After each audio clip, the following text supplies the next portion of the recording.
हरे कृष्ण। ग्रंथराज श्रीमद् भागवतम की जय। श्रील प्रभुपाद की जय। श्रीमद् भागवतम कथा रूप चैप्टर 56। भगवान श्री कृष्ण का जन्म 10वां स्कंध। श्री कृष्ण के जन्म के समय संपूर्ण ब्रह्मांड में शांति, सुंदरता तथा सत्वगुण का वातावरण व्याप्त हो गया। बादल रहित आकाश में समस्त नक्षत्र शुभ स्थानों पर आ गए और जगमगाने लगे। पृथ्वी पर जहाँ दृष्टि घुमाओ वहीं सुख समृद्धि दिखाई दे रही थी। गांव, नगर तथा खेत खलियान सुंदरता से सजे धजे थे। नदियाँ और सरोवर स्वच्छ निर्मल जल से भरे थे और उनमें खिल रहे कमल और कुमुदिनियाँ अत्यंत मनोहारी प्रतीत होते थे।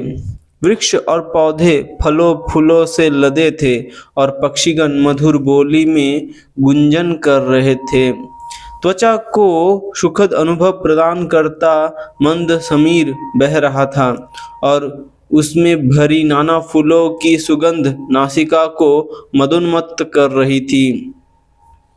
कंस जैसे असुर के भय से ब्राह्मणों और ऋषियों ने अपने अनुष्ठान प्रायः बंद कर दिए थे, परंतु श्री कृष्ण के जन्म के समय यज्ञाग्नि प्रज्वलित हो उठी। इसे देखकर इन सब लोगों ने अपने चित्त में एक असीम सुख की अनुभूति की और वे अपने कर्तव्यों के निर्वाह में संलग्न हो गए। संपूर्ण आकाश में ढोल और नगाड़े की ध्वनि सुनी जा सकती थी। स्वर्ग में किन्नर और गंधर्वगण गा रहे थे। सिद्ध और चारणगण भगवान की स्तुति कर रहे थे और विद्याधरी स्त्रियां और अप्सराएं आनंद में विभोर होकर नृत्य कर रही थी। आकाश में एकत्र हुए बादलों ने हल्के से गरज कर मधुर ध्वनि उत्पन्न की और देवता एवं ऋषिगण प्रसन्न चित्त होकर पुष्प वर्षा करने लगे। ऐसे सुंदर दृश्य के बीच पूर्ण पुरुषोत्तम भगवान विष्णु ने उस अंधेरी रात देवकी के गर्भ से उसी प्रकार जन्म लिया जिस प्रकार पूर्व दिशा से पूर्णिमा का चंद्रमा उगता है। क्योंकि भगवान ने चंद्रवंश में जन्म लिया था, इसलिए चंद्रदेव हर्षित होकर अपने भाग्य को सराह रहे थे। यद्यपि वो कृष्ण पक्ष की अष्टमी थी, परंतु आनंदित होने के कारण चंद्रमा अपने पूरे रूप में प्रकट हो गए। वसुदेव ने देखा कि उनके नवजात शिशु की 4 भुजाएं हैं और उसने शंख चक्र गदा और पद्म धारण किया हुआ है। उनके वक्ष स्थल पर श्रीवत्स चिन्ह है और उन्होंने अपने कंठ में कौस्तुभ मणि पहना है।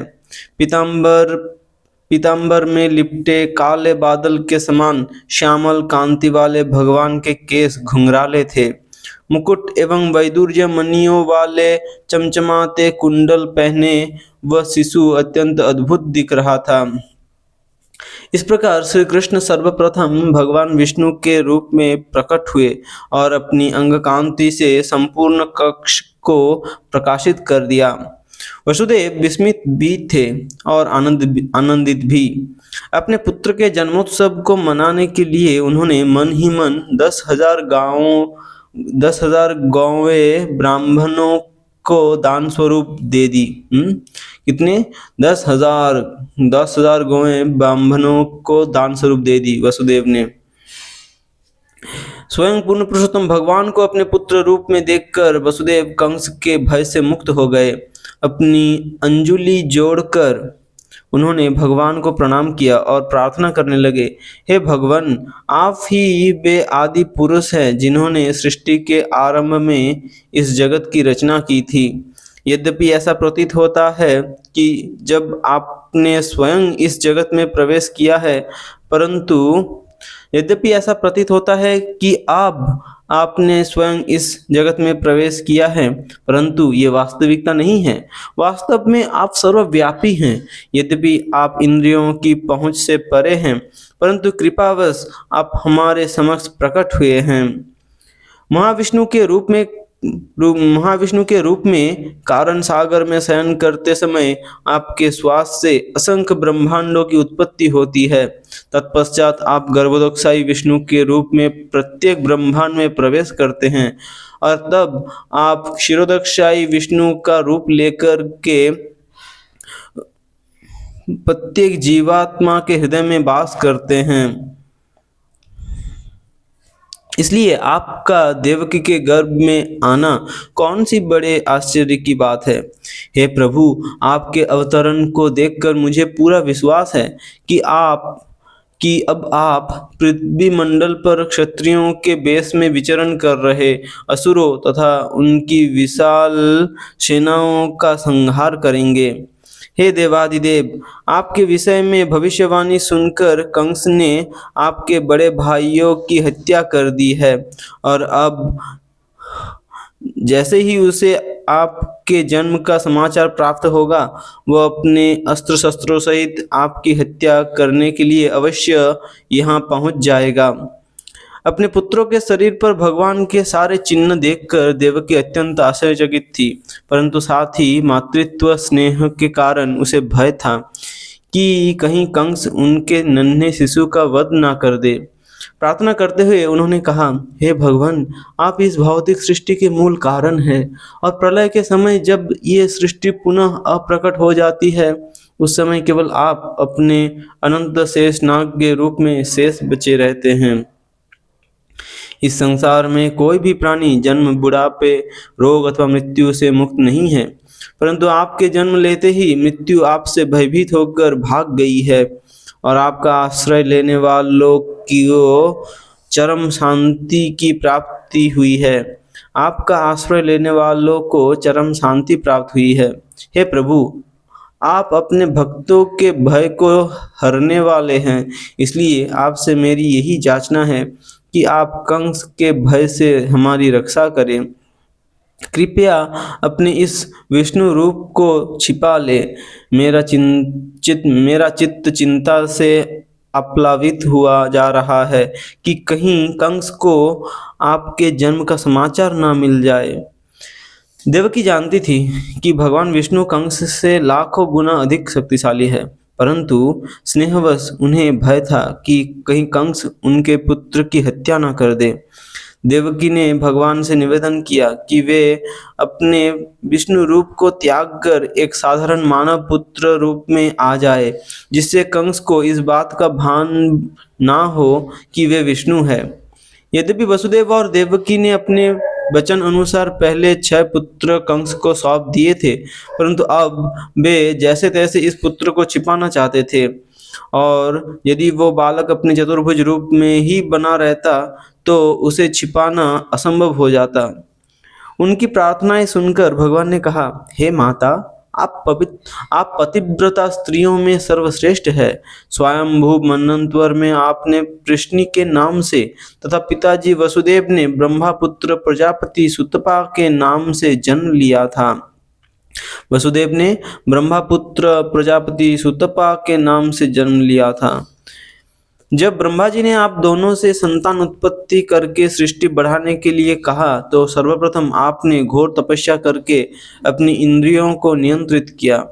आप दोनों ने वर्षा, आंधी तूफान, प्रचंड गर्मी और बर्फीली ठंड को सहन किया।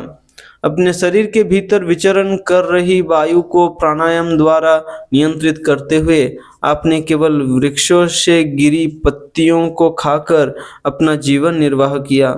आपका लक्ष्य मेरे दर्शन करके मुझसे वरदान प्राप्त करना था।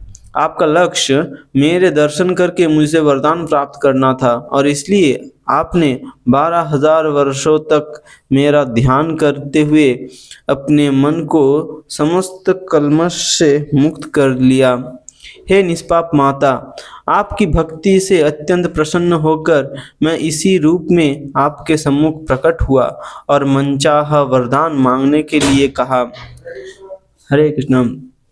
आपकी इच्छा बिल्कुल मेरे जैसा पुत्र प्राप्ति करने की थी। आप दोनों पति पत्नी निसंतान थे, और आपका मन काम इच्छाओं से आकर्षित होने लगा। मेरी अंतरंगा शक्ति के प्रभाव में आपने इस संसार से मुक्त होने के स्थान पर मेरे जैसे पुत्र की कामना की। आपको इच्छित वर प्रदान करके मैं वहां से अदृश्य हो गया, और फिर मुझ जैसा पुत्र प्राप्त करने के लिए आप दोनों संभोग में रत हुए। क्योंकि मुझे क्योंकि मुझे इस सृष्टि में अपने जैसा अन्य कोई नहीं मिला, इसलिए मैं त्रेता युग में स्वयं तुम्हारा पुत्र बनकर प्रकट हुआ और उस समय मेरा नाम हुआ प्रश्निगर्भ। अगले युग में मैं पुनः आपके पुत्र रूप में प्रकट हुआ। उस युग में आप अदिति और कश्यप बने और मैंने उपेंद्र अथवा वामन रूप में आपके घर जन्म लिया। अब पुनः मैं तीसरी बार आपका पुत्र बनकर आया हूँ। ये रूप मेरा अंश अथवा विस्तार नहीं है, ये रूप स्वयं पूर्ण पुरुषोत्तम भगवान है। कृपया मेरे वचनों को सत्य समझो। तुम्हें अपने पूर्व जन्मों की स्मृति करवाने के लिए ही मैंने तुम्हें अपना विष्णु रूप दिखलाया है। यदि मैं तुम्हारे समक्ष एक साधारण बालक के समान प्रकट होता तो कदाचित तुम्हें मेरी भगवत्ता पर विश्वास नहीं हुआ होता। आप दोनों पति पत्नी निरंतर अपने पुत्र रूप में मेरा चिंतन करो, परंतु साथ ही स्मरण रखो कि मैं ही पूर्ण पुरुषोत्तम भगवान हूँ। मेरा सतत चिंतन करने से तुम अपने जीवन के अंत में वैकुंठ लौटकर अपनी भक्ति की पराकाष्ठा प्राप्त करोगे।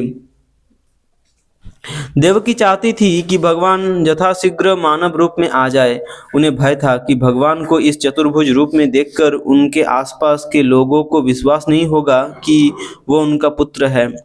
और इस ओर भगवान भी चिंतित थे कि यदि वे एक साधारण बालक बनकर आएंगे तो देवकी को विश्वास नहीं होगा कि भगवान ने उनके पुत्र रूप में जन्म लिया है। ऐसा होता है भक्तों और भगवान के बीच भावनाओं का आदान प्रदान। ऐसा होता है भक्तों और भगवान के बीच भावनाओं का आदान प्रदान। इस प्रकार अपने माता पिता को निर्देश देकर भगवान शांत हो गए। उन्होंने अपनी अंतरंगा शक्ति के प्रभाव से एक साधारण मानवीय बालक का रूप ले लिया। वस्तुतः वही उनका मूल कृष्ण रूप था। श्री कृष्ण ने वसुदेव को निर्देश दिया कि वो उन्हें उसी रात गोकुल ले जाए और यशोदा की नवजात कन्या से बदल ले। उसी रात भगवान की आध्यात्मिक शक्ति योगमाया ने भी नंद महाराज की पत्नी यशोदा के गर्भ से जन्म लिया था। उस समय योगमाया के प्रभाव से कारागार के सारे पहरेदार गहरी नींद में सो गए। आश्चर्यजनक रूप से कारागार के विशाल द्वारों पर आश्चर्यजनक रूप से कारागार के विशाल द्वारों पर लगे ताले तथा वसुदेव की लोहे की जंजीरें खुल गई। वर्षा ऋतु का समय था। आकाश में बिजली चमक रही थी और मूसलाधार वर्षा हो रही थी।